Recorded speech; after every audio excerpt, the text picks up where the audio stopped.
Hello मेरे प्यारे छात्र एवं छात्राएं, मैं संदीप ठाकुर। आप देख रहे हैं माँ संस्कृत गंगा यूट्यूब चैनल। तो मेरे प्यारे छात्र एवं छात्राएं, आज का जो अध्याय है वह है चैप्टर संख्या 9 यानी कि प्योसम भाग 2 और नवम पाठ आज हम पढ़ने जा रहे हैं। और उस चैप्टर का नाम है स्वामी दयानंद। स्वामी दयानंद के बारे में हम पूरी तरह से अध्ययन करेंगे। अगर आप मैट्रिक यानी कि बिहार बोर्ड की एग्ज़ाम की तैयारी कर रहे हैं तो ये चैनल आपके लिए बहुत ही परफेक्ट है। अंत तक बने रहें। अगर जो भी तरह का दिक्कत हो या डाउट हो तो आप नीचे में कमेंट करके पूछ सकते हैं या आप बता सकते हैं। तो मेरे प्यारे छात्र एवं छात्राएं, चलिए समय को ना गंवाते हुए चलिए मैं स्टार्ट करते हैं। चलिए हम पढ़ेंगे आज नवम पाठ यानी कि स्वामी दयानंद के बारे में पढ़ेंगे। ठीक है, तो चलिए इसी के बारे में अध्ययन करेंगे आज पूरी तरह से।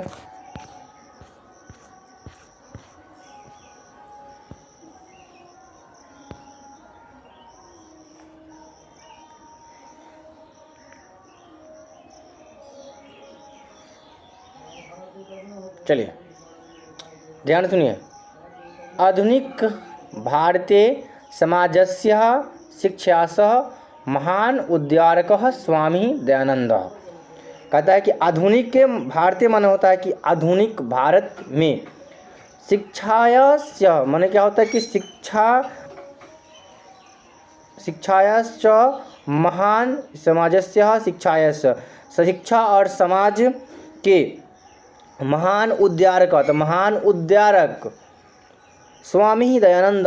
स्वामी दयानंद मतलब आधुनिक भारत के जो समाज और शिक्षा के समाज उद्धारक है वो स्वामी दयानंद जी हैं। ठीक है, अब आगे ध्यान सुनिए। आर्य समाज नामक संस्थापनेन एतस्य प्रभूतम योगदानम भारतीय समाजे गृह्यते। अर्थात सुनिए फिर से, आर्य समाज नामक संस्थायः मतलब आर्य समाज नामक संस्था की संस्थापनेन एतस्य प्रभुतम यानी कि कहता है कि स्थापना से इनकी बहुत योगदान और योगदानम भारतीय समाजे गृह्यते मतलब भारतीय समाज को प्राप्त हुआ। मतलब आर्य समाज की जब स्थापना हुई मतलब स्वामी दयानंद ने किए थे तो उस समय जो इसका स्थापना से हुआ तो बहुत बड़ा मतलब योगदान जो हुआ है किसको, तो भारतीय समाज को बड़ा योगदान मिला था। मतलब जब आर्य समाज के संस्थापना किया था तो कहाँ, तो मुंबई में किया था। ठीक है, तो आगे बढ़ेंगे तो इसकी पूरी जानकारी मिल जाएंगे, तो आप चिंता मत कीजिए। चलिए, आर्य समाज की स्थापना कहाँ हुआ था, तो मुंबई में हुआ था। ठीक है, लेकिन हम बढ़ेंगे आगे और चैप्टर को पहले अच्छी तरह से पढ़ेंगे, उसके बाद आपको क्वेश्चन आंसर भी करवा देंगे पूरी तरह से। ठीक है, चलिए आगे। भारतवर्षे राष्ट्रीयतायाः बोधौ अपि अस्याः कार्यविशेषः यानी कि कहता है कि भारतवर्ष का मतलब होता है कि भारतवर्ष में राष्ट्रीयतायाः बोध अपि अस्याः कार्यविशेषः मतलब भारत में राष्ट्रीय एकता का ज्ञान करवाना इनका विशेष कार्य था। मतलब भारत में मतलब शिक्षा का जो ज्ञान मतलब भारत में जो राष्ट्रीय एकता का ज्ञान करवाना था, इसका मूल उद्देश्य था, इनका विशेष कार्य था। किसका, तो स्वामी दयानंद का था। ठीक है, अब आगे सुनेंगे। समाजे अनेकाः दूषितः प्रथा खंडित्वा शुद्ध तत्वज्ञानस्य प्रचारं दयानन्दः अकरोत्। यानी कि अब समाज अनेकः दूषितः, समाज में तो जो स्वामी दयानंद ने जो आर्य समाज में फैली अनेक कुप्रथाओं को क्या किया, खंडित मतलब तोड़कर वास्तविक ज्ञान का मतलब दयानंद जो है शुद्ध तत्व ज्ञानस्य मतलब वास्तविक ज्ञान का प्रचार करवाया, मतलब ज्ञान का जो है प्रचार करवाया। अब यहाँ देखिए, समाजे अनेकः दूषितः प्रथा खंडित्वा मतलब स्वामी दयानंद जो थे आर्य समाज में फैली अनेक कुप्रथाओं को उन्होंने तोड़ दिया। और तोड़ने के बाद कहता है कि उसमें वास्तविक यानी कि शुद्ध तत्व ज्ञानस्य माने वास्तविक ज्ञान का प्रचार किया था उसमें। ठीक है, अब आगे सुनिए।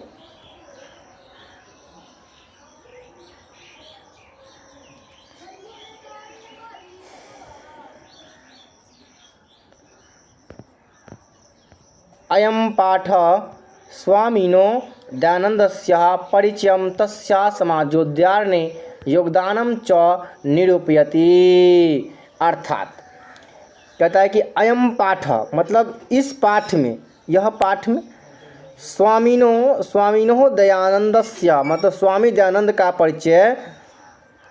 परिचयम तस्य समाजोद्धारणे मतलब परिचय तथा उनके समाजोद्धारक योगदानम च निरूपयति मतलब तथा योगदान को निरूपित किया गया है। मतलब स्वामी, इस पाठ में बताया गया है कि स्वामी दयानंद का परिचय और उनके समाजोद्धारक के परिचय के बारे में तथा योगदानों के बारे में उन्होंने बहुत बड़ा योगदान दिए हैं। इन पाठ में हम अच्छी तरह से अध्ययन भी करेंगे और जहाँ पे आपको क्वेश्चन आंसर भी करवाना होगा तो वहाँ पे आपको क्वेश्चन आंसर भी हम करवा देंगे। तो आप चिंता मत कीजिए, बिल्कुल चिंता मत कीजिए, छोड़ दीजिए हम पर, हम आपको पूरी के पूरी कंसेप्ट करते हैं।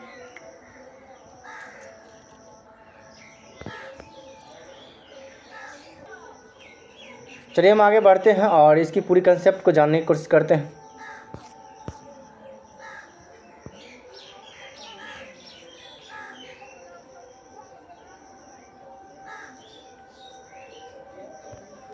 मध्यकाले नाना कुत्सी स्तरीय भारतीय समाजः अदूष्यन् मतलब कहता है कि मध्यकाल में विभिन्न प्रकार की कृतियाँ ने भारतीय समाज को क्या किया था, दूषित किया था। मतलब मध्यकाल नाना कुत्सीय भारतीय समाजः अदूष्यन् मतलब मध्यकाल में जो भारतीय समाज को क्या कहता है, कुरीतियाँ ने भारतीय समाज को दूषित कर दिया था। अब आगे है जातिवाद कृतम वैषम्यम अप्रेष्यतः धर्म कार्येषु आडम्बरः स्त्रियाणां शिक्षा विद्वानां गृह्यतः स्थिति शिक्षायाम् अव्यापकता इत्यादि दोषः प्राचीन समाजे आसन। अब कह रहे हैं, सुनिए, अब यहाँ पर कहता है कि जातिवाद कृतम वैषम्यम मतलब जातिवाद से उत्पन्न विषमता, अस्पृश्यता मतलब जो अछूत मानते हैं, छुआछूत मानते हैं, धर्म कार्येषु मतलब जो धर्म का क्या होता है, धर्म का जो प्रसार होता है ना, वो मतलब शिक्षा का प्रसार होना चाहिए और धर्म का जो परिवर्तन होता है उसमें स्त्रियां शिक्षा मतलब स्त्रियों की शिक्षा के बारे में, ठीक है, शिक्षा प्रसार मतलब स्त्री को शिक्षा, विद्वानम गृह्यता स्थिता मतलब विधवाओं के बारे में कुलांछन लगाना और शिक्षायाम अव्यापकता मतलब उसके बारे में क्या कहता है, बताना। तो यही हमारे सभी दोषों हमारे प्राचीन काल में इसमें उपस्थित था। अब हम कह सकते हैं कि जातिवाद से उत्पन्न विषमता का जो होता है ना, मतलब अछूत शिक्षा का प्रसार न होना इत्यादि, मतलब शिक्षा का प्रसार न होना, स्त्रियों को लोग नहीं पढ़ सकते हैं और विधवाओं को कोई जीने का अधिकार नहीं है, इस प्रकार का शिक्षा व्यवस्था हमारे भारतीय समाज को दूषित कर दिए थे प्राचीन काल समाज में। ठीक है, अब आगे सुनिए। अतः अनेके दलिताः हिंदू समाजः तिरस्कृतस्य धर्मान्तरं स्वीकृतवन्तः। एतः दृश्ये विषमकाले उनविंशतिकं केन धर्मोपद्वारकः सत्यनावेशिकः वेशिनः समाजस्य वैषम्यनिवारकः भारतीयवर्षः प्रादुर्भवन्। अर्थात जब मतलब कहते हैं कि यहाँ पर जब कुछ कहने के बाद करेंगे, अतः अनेकः दलित हिंदू समाजस्य तिरस्कृत्य धर्मांतरं स्वीकृतवन्तः मतलब जो ऐसे मतलब अतः अनेक दलित समाज ने जो था, मतलब दलित हिंदू समाज जो थे उनके द्वारा अपमानित हुआ, मतलब द्वारा अपमानित होकर उन्होंने अपना धर्म परिवर्तन स्वीकार करना पसंद किया था। उसके बाद है एतः दृश्ये विषमकाले उनविंशतिकः केन धर्मोपद्वारकः सत्यनावेशिकः समाजस्य वैषम्यनिवारकः भारतीयवर्षः प्रादुर्भवन्। यानी कि कहते हैं कि ऐसे कठिन समय में जो 19वीं सदी में अनेक धर्मोद्धारक सत्य की खोज हुआ और करने वाला तथा भारतीय समाज में जो फैली मतलब विषमता का जो निवारण करने वाला जो पुरुष थे वो भारतवर्ष में क्या किए थे, उपस्थित हुए, यानी कि अवतरित हुए थे। अब आगे है, ध्यान सुनिएगा। तेषु नूनं स्वामी दयानंदः विचाराणां व्यापकत्वात् समाजोद्धारणस्य संकल्पास्य शिखरस्थानीयः। यानी कि जो कह रहे हैं कि जो उनमें निश्चित ही स्वामी दयानंद, मतलब उनमें जो निश्चित ही स्वामी दयानंद जो बताए थे कि विचारों की व्यापकता के कारण तथा समाज उद्धारों की संकल्प के कारण हम जो है उच्च शिखर पर क्या है, विराजमान हो गए हैं। मतलब जो हमारी जो समाज, मतलब स्वामी दयानंद जो कह रहे हैं कि विचारों की व्यापकता, मतलब बोली विचार की व्यापकता और समाज के उद्धारक के संकल्प के कारण मैं जो है समाज के उस शिखर पर विराजमान हो गया हूँ। लेकिन आज के दौर वो नहीं है जो आप सोचिएगा कि हम मतलब समाज में आके प्रतिष्ठित बन जाएंगे तो ये वो, कुछ नहीं होने वाला यार। लाइफ में अब जीना है तो कुछ स्वतंत्र होकर जीना चाहिए और लाइफ में कुछ पाना है तो कुछ स्वार्थी बनना पड़ेगा। इसलिए इंसान को अपने कर्म पर विश्वास करे, अपने धैर्य पर विश्वास करे। दुनिया वाले तो कहते ही रह जाएंगे, ठीक है। तो अच्छे से अध्ययन कीजिए और अच्छे से तैयारी कीजिए और अच्छे से एग्ज़ाम की भी फोकस करें ताकि हम अच्छे से अच्छे समझाने का भी प्रयत्न करेंगे। चलिए हम आगे बढ़ते हैं और ध्यान से सुनिएगा।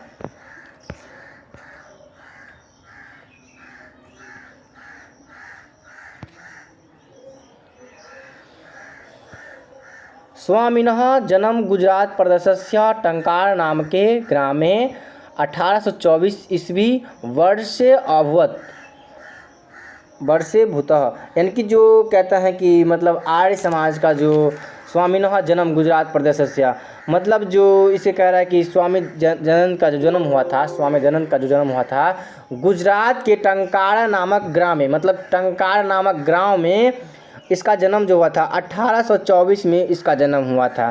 तो यहाँ पर क्वेश्चन पूछ सकता है कि स्वामी दयानंद का जो जन्म कहाँ हुआ था, तो कहेंगे गुजरात प्रदेश के टंकार नामक गांव में इसका जन्म हुआ था। सन 1824 ईस्वी में इसका जन्म हुआ था। आगे सुनिए।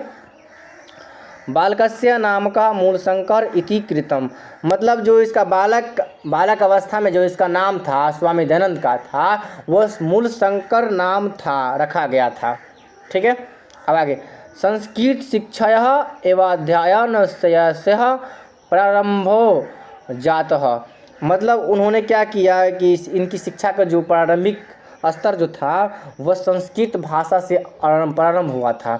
मतलब स्वामी दयानंद का जो प्रारंभिक शिक्षा का जो अध्याय था, मतलब जो शिक्षा का विषय था, शुरुआती दौर था शिक्षा का, वह संस्कृत भाषा था, ठीक है। अब आगे सुनिए। कर्मकांडी परिवारे तादृश्येव व्यवस्था तदा निवासित। अब यहाँ पर कह रहे हैं कि जो उसका जो परिवार था, मतलब स्वामी दयानंद का परिवार था, कर्मकांडी परिवार था, उसमें उनकी उसी प्रकार समय की इसी प्रकार की व्यवस्था थी। और मान लीजिए कि उसका जो परिवार था, स्वामी दयानंद का परिवार जो था वो कर्मकांडी ही था, ठीक है। अब आगे सुनिए।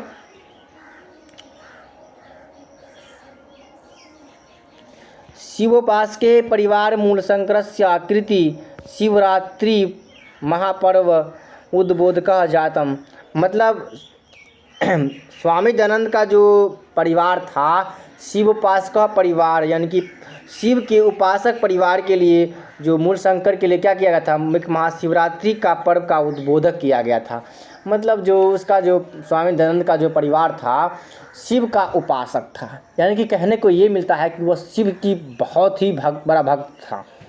और यह एक ऐसा बात है कि मूलशंकर के लिए जो महाशिवरात्रि का जो उद्बोधक जो बना यह पर्व बन गया था। तो कहेंगे कि मूलशंकर जो मतलब किसके लिए महाशिवरात्रि पर्व का उद्बोधक बन गया था, तो मूलशंकर के लिए, यानी कि कहने को मिलता है यहाँ पे स्वामी दयानंद के लिए, ठीक है। तो स्वामी दयानंद का बचपन का नाम क्या था, मूलशंकर, ठीक है। अब आगे सुनिए।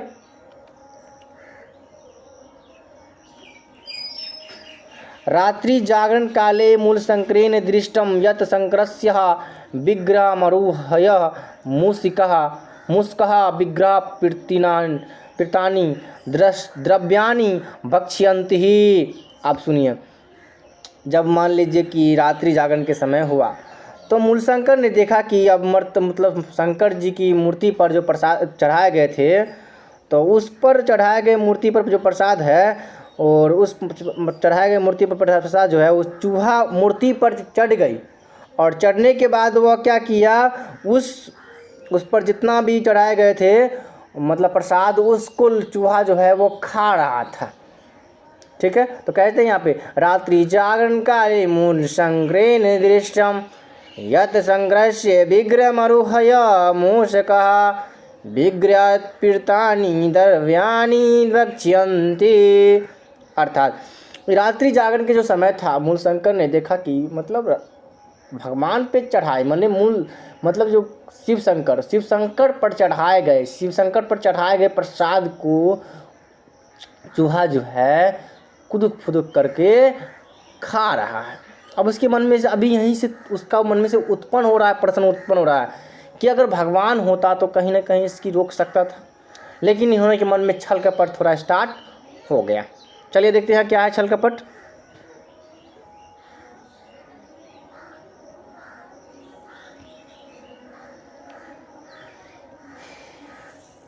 मूल शंकरो चिंतयत यतम विग्रहो अयमैकः किंतिकारः। अब अर्थात सुनिए, मतलब मूल शंकर ने सोचा कि यार मूर्ति पर मामूली है, यह मूर्ति जो है, मतलब मूल शंकर जी सोच लिया।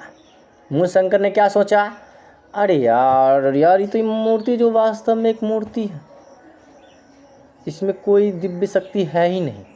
इसके मन में एक प्रश्न करने लगा। अब कैसा प्रश्न है, यार वास्तव में ये मूर्ति है, इसमें कुछ नहीं है, ये कोई दिव्य शक्ति है ही नहीं इसमें।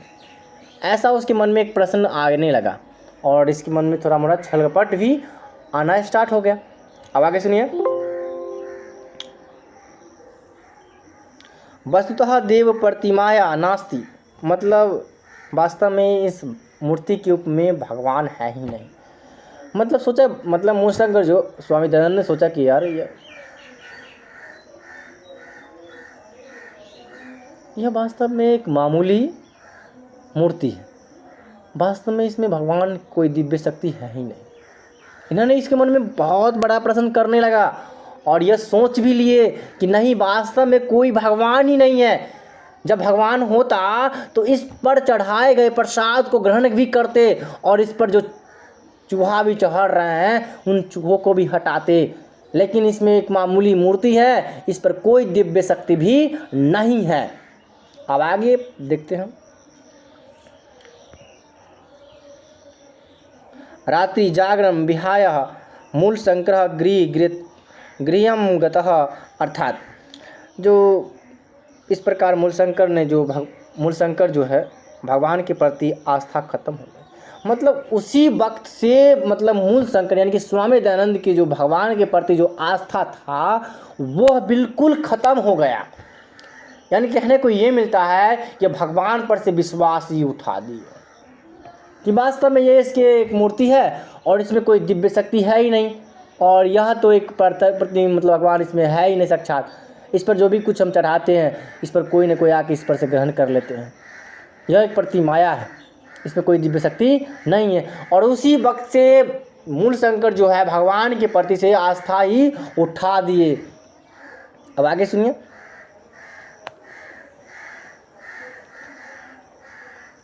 ततः एव मूलशंकरस्य मूर्ति पूजा प्रति अनास्था जातः वर्षद्वयाभ्यन्तरे एवं तस्य प्रियाया स्वनिर्धनः जातः। अब सुनिए, इस प्रकार मूलशंकर जो भगवान की प्रति जो आस्था खत्म हुई तो उसके 2 वर्ष बाद उनके प्रिय बहन की मृत्यु भी हो गई। मतलब जब भगवान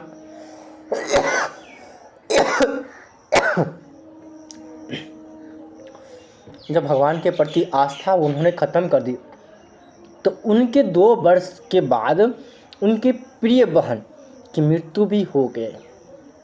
और इसके बाद में और प्रश्न आने लगा, और इन्होंने भगवान के प्रति इतना भी अनास्था जगा लिए कि इतना मानो कि भगवान को ही कुछ नहीं मानते थे। देखिए आगे क्या होता है।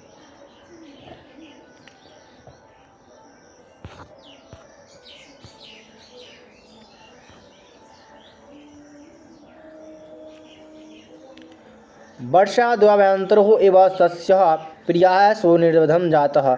मतलब जब वर्ष 2 वर्ष के बाद जो उनकी प्रिय बहन की मृत्यु हो गया थे, ततः मूलशंकर वैराग्य भाव समागतः। मतलब तब जाके मूलशंकर ने एक वैराग्य का रूप धारण कर लिया। उसी वक्त से उनके मन में जो मूलशंकर के मन में जो वैराग की भावना जाग गए। मतलब उन्होंने देखा कि यार मूर्ति पर चढ़ाए गए प्रसाद को चूहा खुदक खुदक कर खा रहा है, और ये भी सोचा कि यार ये वास्तव में कोई भगवान है ही नहीं और ये एक मामूली मूर्ति है। तो उसके मन से जो है भगवान के प्रति जो आस्था था वो उन्होंने ख़त्म कर लिया। फिर उनके बाद क्या हुआ कि 2 वर्ष के बाद उनकी प्रिय बहन जो थी उनकी मृत्यु हो गई, और उन्होंने तब मन में सोचा कि नहीं, हमें आप वैराग्य की भावना उसके मन में जागने लगा। अब आगे सुनिए। गृहं परित्याज्य विवनानं विदुषां सातं साधूनां च संगतो रमन्नाशो मथुरायां विरजानन्दस्य प्रचाचक्षुषु विदुषः समीप मगमतः। अर्थात अब यहाँ पर सुनिए क्या कह रहा है कि जब गृहं परित्याज्य विवनानं विदुषां, तब मतलब उन्होंने क्या किया कि घर को छोड़ने का एक प्रयत्न ले लिया, और घर को छोड़ने से उन्होंने क्या किया, अनेक विद्वानों से मिले। मतलब विविनानां विदुषां संतः साधुनां च संगतो, मतलब उन्होंने अनेक विद्वान साधु संतों की संगति। अब यहाँ पर है रमन्नानोऽसो मथुरायां विरजानन्दस्य, और यहाँ पर उन्होंने क्या किए, संगत रमन करता हुआ ज्ञानी दृष्टि वाले जो महान विद्वान जो थे विरजानंद के पास उन्होंने क्या किया, पहुंच गए। मतलब जब मूलशंकर जो घर को छोड़ दिए ना, तब जाके उन्होंने अनेक विद्वानों साधु संतों की संगति में रमन करता हुआ कहाँ, ज्ञान दृष्टि वाले महान विद्वान स्वामी विरजानंद के पास उन्होंने पहुंच गए। अब वहीं से उसका कर्म कांड और ध्यान कांड सब कुछ स्टार्ट होता है।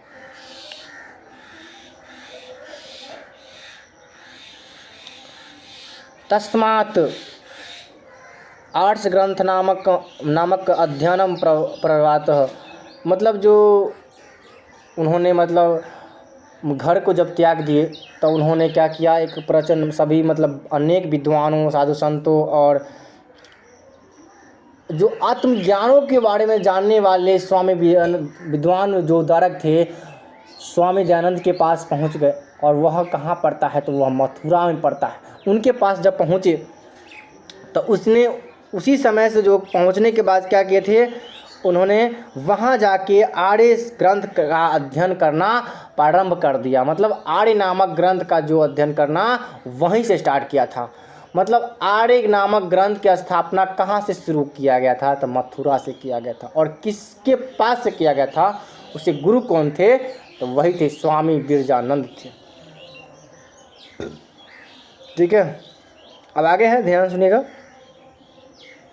विरजानन्दस्य उपदेशात् वैदिक धर्मस्य प्रचारे सतस्य प्रचारे च स्वजीवन सब अपीर्तवान। और इनकी जो उन्होंने क्या किया, विरजानंद के उपदेश से वैदिक धर्म के तथा सत्य के प्रचार में अपने पूरा जीवन को क्या किया था, समर्पित कर दिया था। मतलब उन्होंने कहता है कि विरजानन्दस्य उपदेशात् वैदिक धर्मस्य प्रचारे सतस्य प्रचारे च स्वजीवनम् आश्रितवान्। अर्थात उन्होंने मतलब स्वामी विरजानंद के उपदेश से उन्होंने क्या किया, वैदिक धर्मस्य प्रचारे को, सत्य के प्रचार में उन्होंने पूरा जीवन को क्या किया था, उन्होंने समर्पित कर दिया था आर्य समाज ग्रंथ की।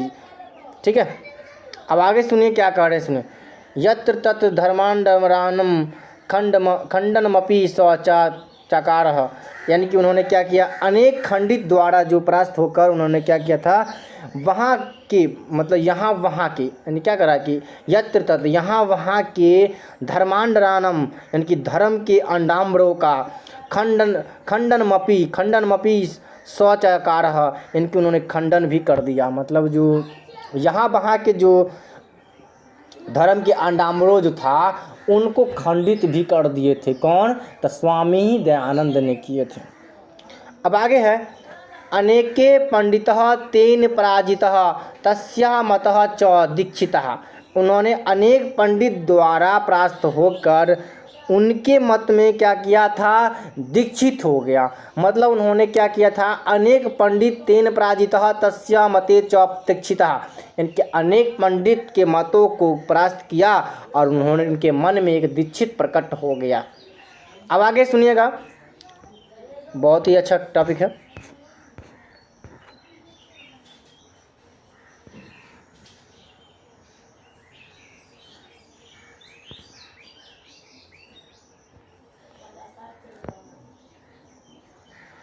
स्त्रियां शिक्षायां विधवा विवाहस्य मूर्ति पूजा खंडनस्य अप्रेष्यतायाः बाल विवाहस्य च निवारणस्य तेन महान प्रयासः विभिन्न समाजोद्धारक कृतः।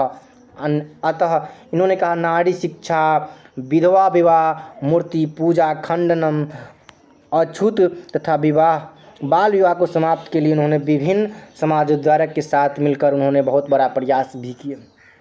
मतलब स्त्रियं शिक्षा विधवा विवाहस्य मूर्ति पूजा खंडनस्य प्रेष्यता छुआछूत बाल विवाहस्य च निवारणस्य के लिए उन्होंने महान सभी प्रकार समाजोद्धारक के साथ मिलकर उन्होंने क्या किया था?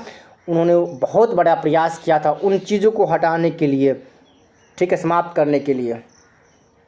अब आगे है, स्वसिद्धांतानां संकलनाय सत्यार्थ प्रकाश नामकं ग्रंथम राष्ट्रभाषां विरंचः स्वान्यायनम स्वमहांत अपकारम चकारः। यानी कि जो उन्होंने क्या किए, उसी समय से उन्होंने क्या किया?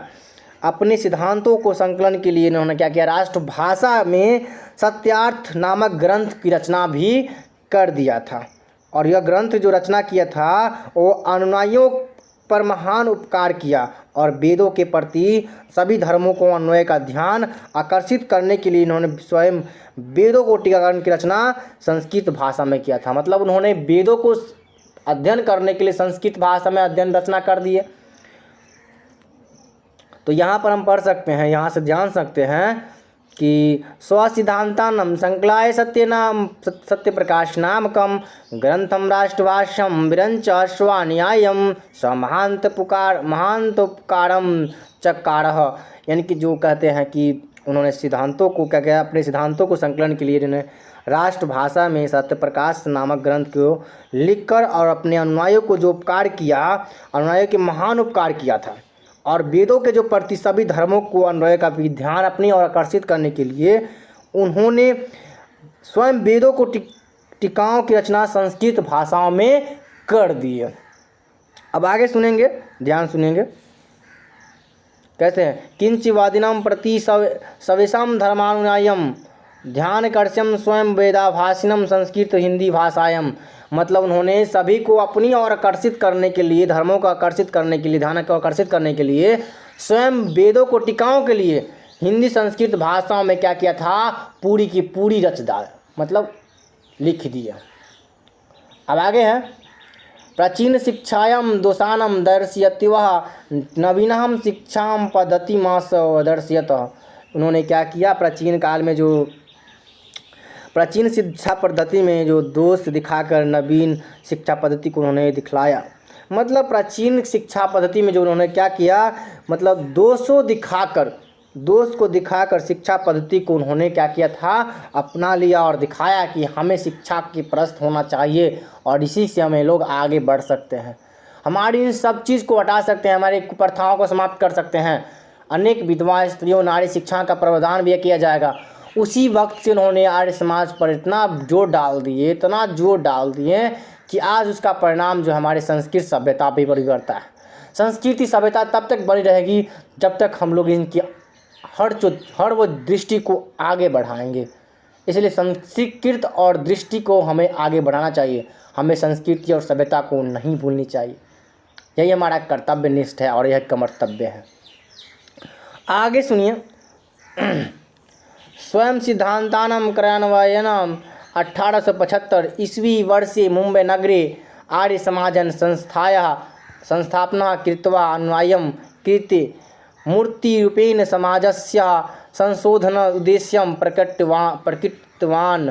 यानी कि जो कह रहे हैं कि जो अपने सिद्धांतों को कार्यान्वयन के लिए, मतलब अपने सिद्धांत को आगे बढ़ाने के लिए उन्होंने 1875 ईस्वी में मुंबई में जो आर्य समाज नामक जो संस्था था उनकी संस्थापना करके अनुयायियों के लिए समाज सुधारक का भी उद्देश्य में का मूर्ति रूप के रूप में प्रकट कर किया। मतलब उन्होंने कहेंगे, क्वेश्चन यहाँ पर पूछ सकता है कि आर्य समाज की स्थापना कब और कहाँ किया गया था, तो आपको जानकारी होना चाहिए 1875 ईस्वी में मुंबई में हुआ था। और यह किसने करवाया था, तो यह करवाए थे स्वामी दयानंद ने करवाया था। यह कह सकते हैं कि मूल शंकर ने करवाया था, क्योंकि उनका बचपन का नाम भी मूल शंकर है। अगर मान लीजिए क्वेश्चन में मतलब ऑप्शन में दे दिएगा मूल शंकर और यहाँ पर स्वामी दयानंद नहीं देगा, तो वहाँ पे कंफ्यूज मत हो जाएगा, क्योंकि स्वामी दयानंद के बचपन का नाम ही मूल शंकर है। ठीक है बचवा, चलिए आगे बढ़ते हैं। उन्होंने आर्य समाज की स्थापना किया था अपने सभी अनुयायियों को अपनी ओर आकर्षित करने के लिए सन 1875 ईस्वी में किया था, और वर्ष था वह मुंबई नगरी में किया था। आर्य समाज संस्थाया संस्थापना कृत्वा, मतलब आर्य समाज की संस्थापना अनुयायी कीर्ति मूर्ति रूपेण समाजे संशोधन उद्देश्यम प्रकटितवान।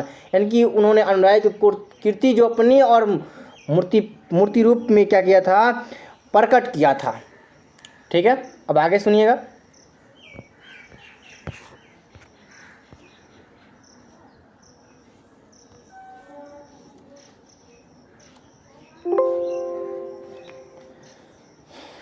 सम्प्रति आर्य समाजस्य शाखा प्रशाखाश्च देशे विदेशेषु च पर्यायेन प्रतिनगरं वर्तन्ते।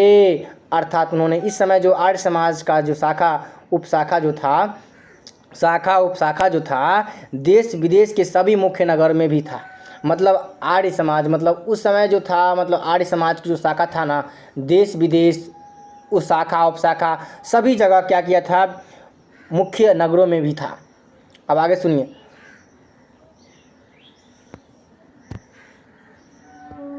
सर्वत्र समाज दुष्यानि शिक्षामलानि च शोधयन्ति।